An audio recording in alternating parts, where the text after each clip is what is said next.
CNBC TV18 special. I'm Shereen Bhan. We're coming to you from San Francisco, which is playing host to Salesforce's annual event, Dreamforce. And joining me now to talk about the road ahead for Salesforce in India is the Chairperson and CEO of Salesforce India, Arundhati Bhattacharya. Ma'am, it's always a pleasure. Thank you so much for joining us here on CNBC TV18. You know, you reminded me that it's now 4.5 years for you at the helm of Salesforce in India, and that's longer than your stint as the SBI chairperson. Let me start there. I mean, the transition for you personally, but also the growth that's happened for Salesforce in India under you. Take us through both those. So, if you ask me for my personal growth, I think it's been a very energizing journey. I've learned a whale of a lot. I've learned, a different domain, how you negotiate that. I've tried also to find how best I can contribute to this organization, because what I bring to this organization is the outside-in view, the view of the customer and where the customer pain points are so that they can be resolved by our people and engineers over here. Other than that, of course, I've also learned to work a lot with a younger generation. Yeah. In fact, multiple generations. Because, we have people who are in their early 20s, and I'm, of course, in my late 60s. So you can imagine, the kind of people that I'm working with. And their requirements, their priorities, what really satisfies them, what energizes them is entirely different from the way we used to work. So I think I've learned a lot about people, I've learned a lot about technology, I've learned a lot about customer service and delivery, which I don't think, I had done in SBI. Other than that, of course, I'm very happy about the fact that India is growing well. So there are two parts to the India operation. One, of course, is the global hubs, which does a lot of our innovation work, our product and engineering work, also our support work. So there are a number of global support hubs out in India. And they have been growing very, very well. We were about 2,500 people then, we are about 13,000 now. So that's been a massive growth in 4 years' time. And on the other hand, my sales, which was earlier also about, we had only about 300 people, we have about 800 people today in our go-to-market, initiatives. There too, we have been doing very well. For the last 2 years, India has been the fastest growing country in the Salesforce domain. And I'm hoping that we'll be able to make it 3 years in a row. But that's to be seen, because there's enormous competition amongst countries to ensure that we are getting the right things out. But I think with Agentforce, that we showcased in our Dreamforce today in the keynote, it's going to be a game changer, absolute game changer, and it's something which I believe will improve the level of services that we are able to provide to our nation, because our nation is a very populous nation, and it's very difficult to really cater to people's requirements because of the sheer size of the population. Now, we always knew that technology was required to solve this, and now we have that technology. So I think, I am actually quite happy about the change that I made.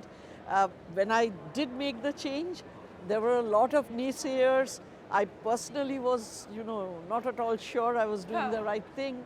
But now I think, I did absolutely the right thing. You made the right decision at the right time, and it's worked out well for you. There's a lot that you packed in there, Ms. Bhattacharya, so let me pick up on each one of those. And let's start with the big announcement that's come in from Mark Benioff here at Dreamforce, which is to talk about Agentforce in collaboration with NVIDIA. You said you believe that this is going to be a game changer. Why do you say that? Why do you think that this is going to reimagine sales tech as we know it? So, the thing about Agentforce is that it can be autonomous.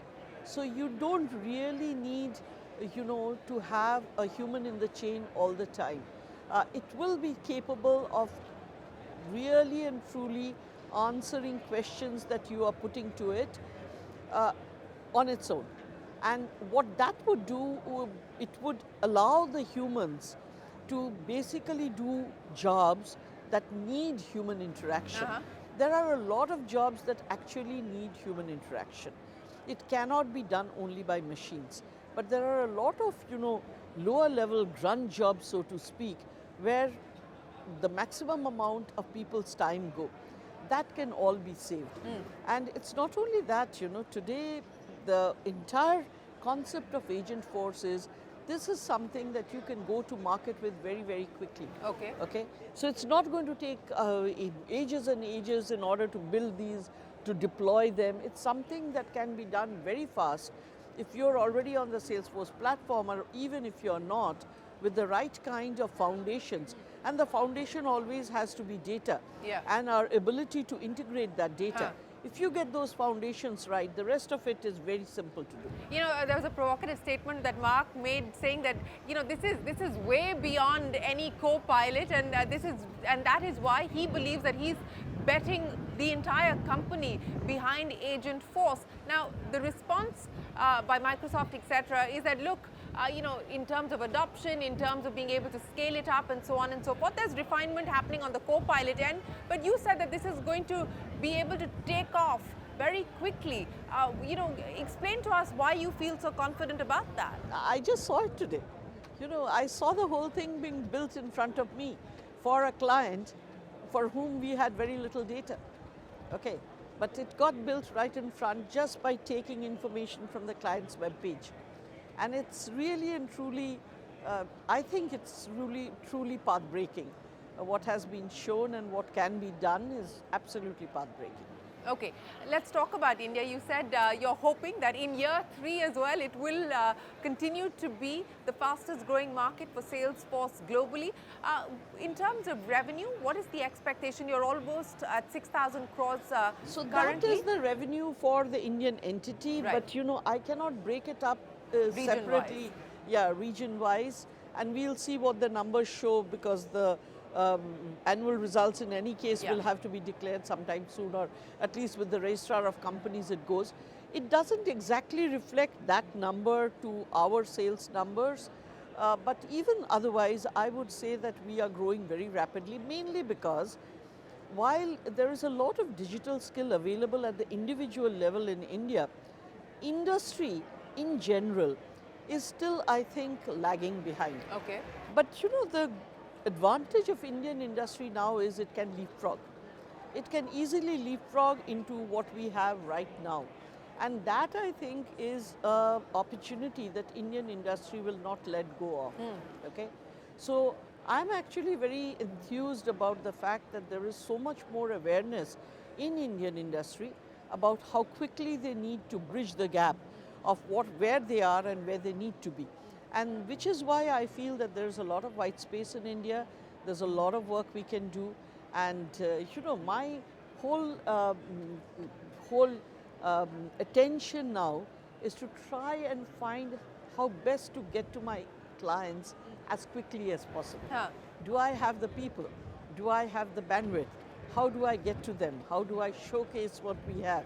So that's what we are already planning. So in terms of people, are you going to be hiring more? You already told us how much the organization has grown, about 13,000 people currently. Are you going to be hiring more? So we will continue to hire in India. We never stopped hiring in India in the last 4 years, and we will continue to hire. But how many is very difficult to predict. It all depends upon how the demand pans out.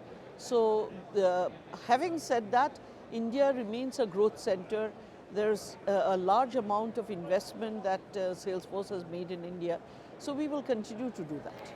Are you hearing different stories from your peers who are looking at other regions and other markets at this point in time? Because you talked about growth in India, but the concern and the worry globally is that there is a pause as far as tech spending is concerned, discretionary spending specifically. What are you hearing from your peers? So one of the things, of course, has been that the developments are coming at such a fast pace that there is some amount of hesitation on the part of customers as to whether they should go for this or they should wait further. But you really can't catch a falling dagger. You have to take the jump at some point of time or the other. I think the kind of offering that we have brought with Agentforce is very compelling, is really compelling. And therefore, I think, this is something that people will go for. We also try to make sure that if we are doing any further advances on these, it will not negate the kind of spends that you have done earlier, that it will build on it. Right. It will not require you to sort of throw it away and build all over again.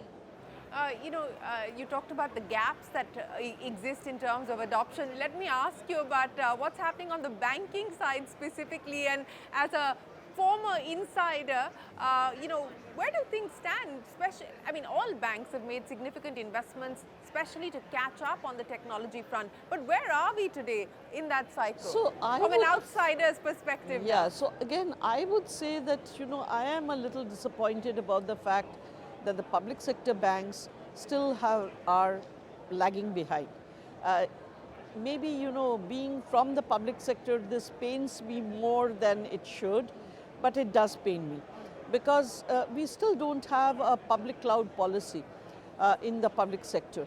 And as a result of that, what is happening is there is still an insistence on on-prem systems and private cloud. And believe me, most of the solutions that are getting written today are all meant for the public cloud, because there is a large need for compute as well as storage purpose, and to build all of that on-prem is very, very costly. It's a kind of a technical debt that you create, which is not easy to sort of, very quickly get through. And on the other hand, if you use public cloud, you can be very agile. You can pay as per your usage. You can go up and down. You don't need to make provisions for that kind of compute capacity or that kind of storage capacity. So I think it's very important for the public sector to look at the public cloud policy. And there were concerns on security, but I think a very large number of these security concerns are addressed. I would say it means whatever security concerns were there, which are currently there, have all been addressed. Other than that, if that had not been the case, you would not have seen banks all across the world adopt public cloud. Not only that, even for that matter, the government of India, for its India stack, has adopted public cloud in some of its offerings. CoWIN, for instance, is on the public stack. Now, CoWIN also has PII. And if you ask the Reserve Bank, the regulator will very clearly say that there is not one circular that tells the banks that do not use public cloud. There's not one circular, and they are correct. Nowhere does it say that you can't use it. But the public sector has been very hesitant about it. So if you're saying that regulatory requirement is not there, that public sector banks should not use public cloud, what is the hesitation then? I do not know. I wish I knew. I really wish I knew, because it's just a question of their not feeling comfortable about the security. And what I would like to say, I have known many, many circumstances where even on-prem systems have been hacked. So I don't see where the security question comes from, because security is a problem everywhere, whether it be on-prem, whether it be on public cloud. There is no additional concern on the public cloud. As long as you follow the right processes, as long as you ensure that you have the right kind of compliances, the right kind of auditing requirements, it should be just as safe. But whether it is just that or whether it is something else, it's difficult for me to say. But we have seen a lot of hesitation. And if you look at the RFPs still coming out from the public sector, they're all coming for on-prem systems. And the sad part is that the solutions that are getting written, and you talk to many of the leaders, ask them how many solutions they write for on-prem. If you look at all the on-prem systems like Oracle, SAP, they're all coming onto the cloud now. So, to at this point invest in on-prem, for me at least, I think it's a little bit of a, I'm a little surprised by it, because what you're doing is you are using a very scarce capital resource for putting those things in place. And capital is not all that, plentiful in India. So why should you use that for doing stuff like this? Do you think that this will further disadvantage public sector banks? Yes, I do. 100%. That's my feeling. I may not be popular for saying it, but I really do believe that. I'm playing devil's advocate. What if people were to argue that if you were still within the public sector banking space, you might have had a different opinion. Now that you're on the tech side, you have a different opinion. No, that is not true. Because if you ask me, I was the first person in the entire banking sector that started the private cloud. At least I went on the cloud. In fact, if you ask the public cloud provider who gave us the private cloud provider, we were the first client. RBI was the second. Okay? So even then, at that point of time, when public cloud was not so common, where cloud was concerned, I had taken SBI onto the private cloud, being the first bank to do so. So I have always been progressive in these matters, and I have not changed. Well, speaking about change, you talked about how India is also bolstering Salesforce's global efforts with what is happening in the centers of excellence and so on and so forth. Yes. Take me through the kind of innovation that's happening in India for Salesforce globally, develop in India for the world. Yeah, so basically it's not that we have one solution that's developed entirely in India. So today, there are many global leaders that sit in India with teams in the US or other places. There are many teams in in India that have leaders sitting in other places. And there is collaboration amongst all of these teams. But all the solutions that you are seeing over here, the industry solutions that we have put out, the auto solution, the auto cloud, for instance, the health and life sciences cloud. Now, Indian teams have had large components of that coming out of their, efforts. But what happens is, we work collaboratively.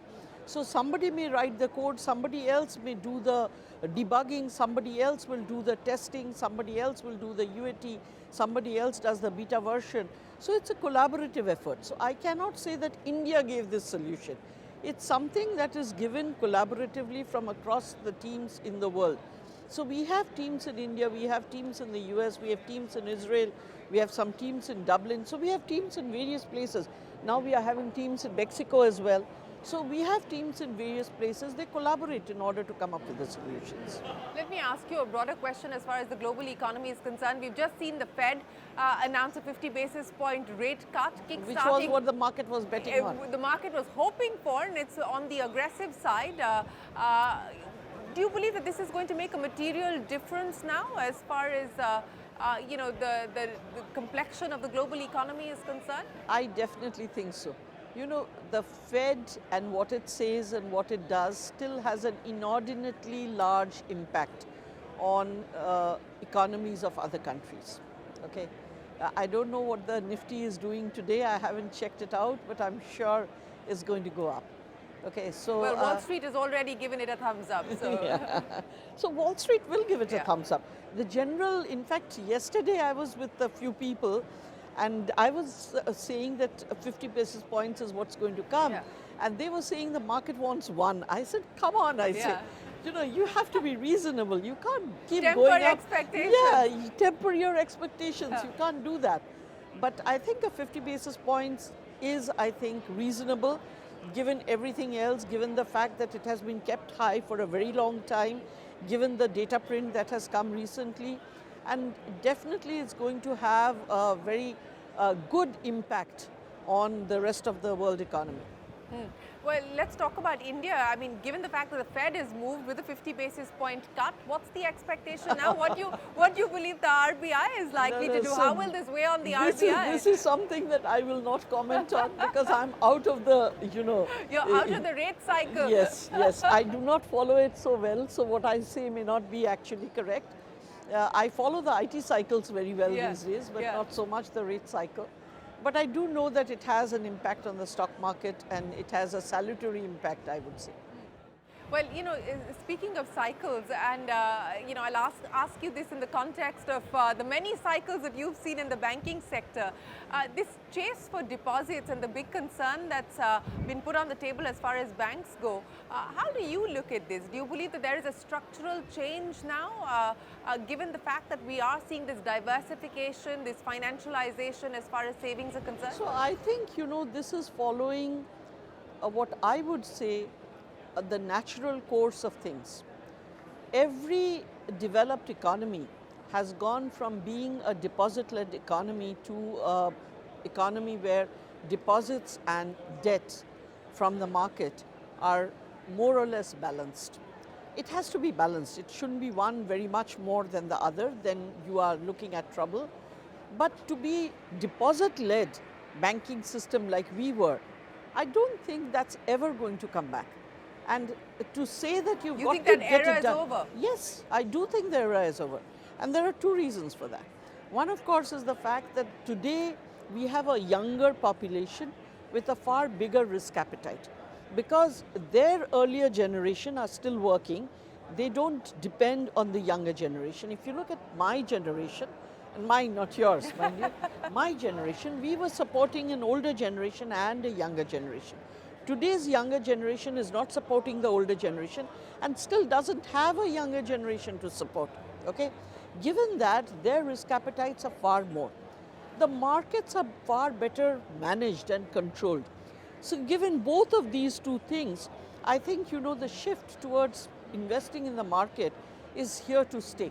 It's not going to get reversed. Unless there is something, of humongous nature that happens. Yeah. The third thing I think which has really resulted in this is the innovation of SIPs. The SIP is something which has enabled people to invest in very small sums. Yeah. And that again, if you look at India and the amount of disposable income that we have, it was impossible to buy even one Reliance share, in an earlier stage because of the sheer size of it, okay? Today, because you can put 2,000 rupees at a time into the market, you can buy into the mutual funds, and the mutual funds in turn are able to give you that market access. So I think, this is something that is here to stay. This is the new reality. So what is the challenge then for banks? I mean, moving from, as you said, a deposit-led growth mindset to now having to accept this new reality. So our treasuries will have to tone up, okay? At one point of time, everybody used to blame us for lazy banking in the treasuries. I agree it was lazy banking. So our treasuries really need to tone up to understand how they should balance assets and liabilities. Whether the giving of those loans makes sense. Whether the price at which they are going to get the liabilities justify the margins that are required in order to give those loans. So the treasuries as such will become far more central to our operations than they have ever been. Well, back to what's happening at Salesforce. There is clear enthusiasm, as I pointed out, with what has been delivered here in terms of Agentforce.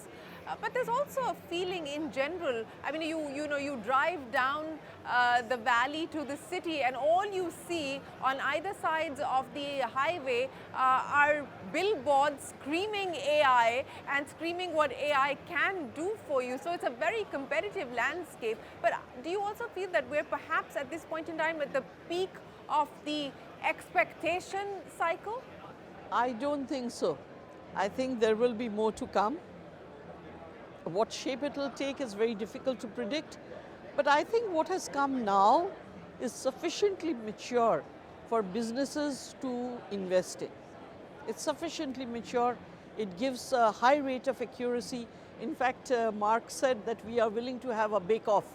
So, we are actually willing to take on the challenge and showcase that what we have is actually giving you results that are meaningful and that will make your business much better. So, if you are trying to call somebody and you are sort of, on the speed dial or whatever it is, and you're being asked to hold on and on and on and on, all those days will be gone. It'll be in the past. There will be agents that will be able to take your queries and run you through the whole process without missing a beat and do it well.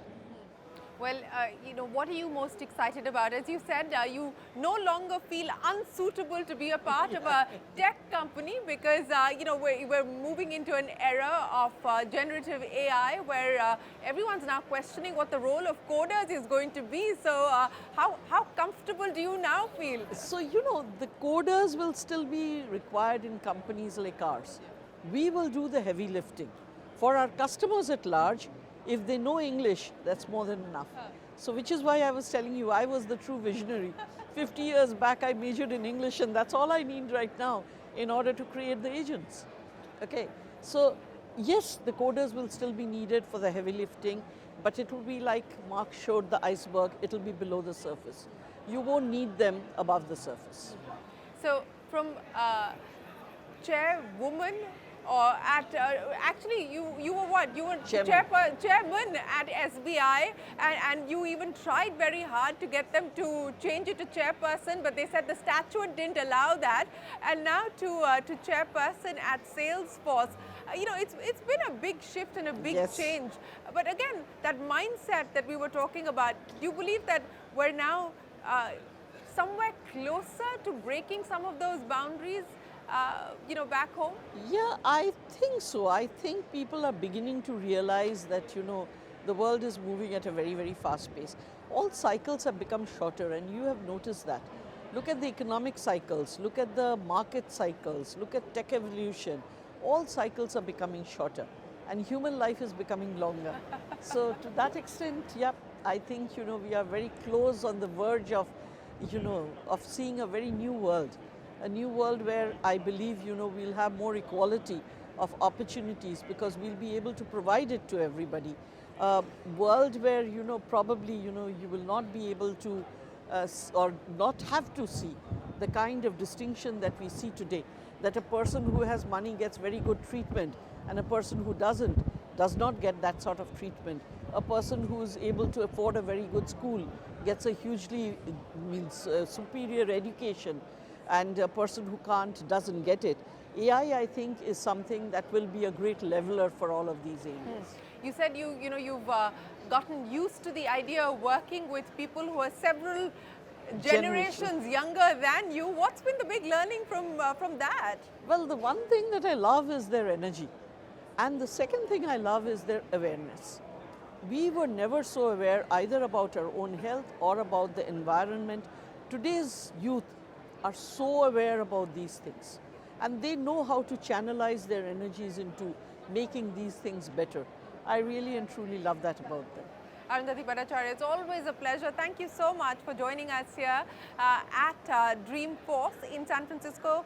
We wish you and Salesforce the very best of luck and appreciate your time here on CNBC-TV18. Thank you, and thank you for coming in and attending Dreamforce. No, my pleasure, absolutely. With that, it is time for us to wrap up this CNBC-TV18 special from all of us here on the team. For now, goodbye and many thanks for watching.